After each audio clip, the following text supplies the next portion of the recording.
I worked late that night. We had an event at work and I got home rather late, and we were getting up early to catch a train in the morning to go on a little vacation.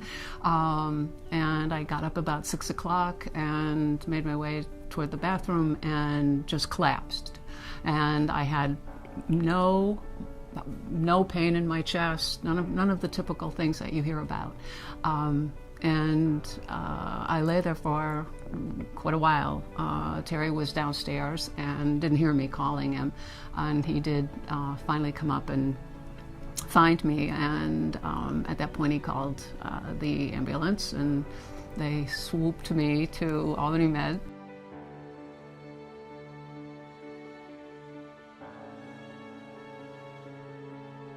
We went right through the emergency room and, to the CCU, thank goodness. I ended up having 5 bypasses.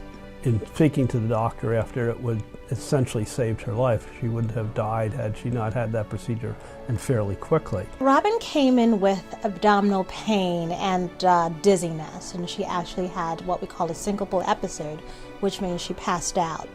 And it turns out that she had an acute myocardial infarction. When you have a myocardial infarction, as she does, one of the treatments that we give, is a drug called heparin.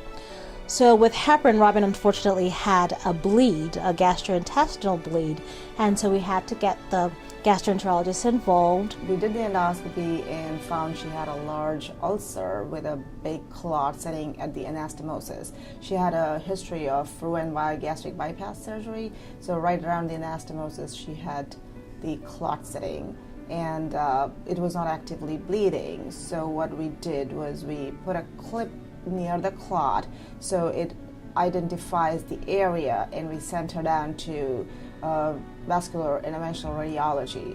So they embolized that artery. So after that she was doing fine. She had no further bleeding, and cardiology could do whatever they needed to do. It was a synergistic effort between the timing of the myocardial infarction, when we would do our surgery, in relation to when it was safe from a bleeding standpoint, and when it was safe so that we don't delay her care too long and have her suffer another myocardial infarction.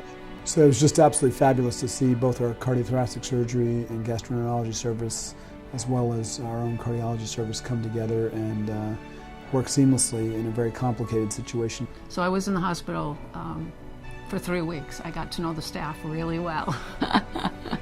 I think the thing that amazed both of us was how they engaged us in their conversations and their deliberations. Can't say enough about the staff there, especially in the cardiac CCU. They were very, very patient and very understanding of my concerns, and they couldn't have been nicer in terms of explaining stuff to me and keeping me up to date and keeping me in the loop. I really felt like I was the only patient in that unit. The whole team of them were it was like watching a beautiful ballet.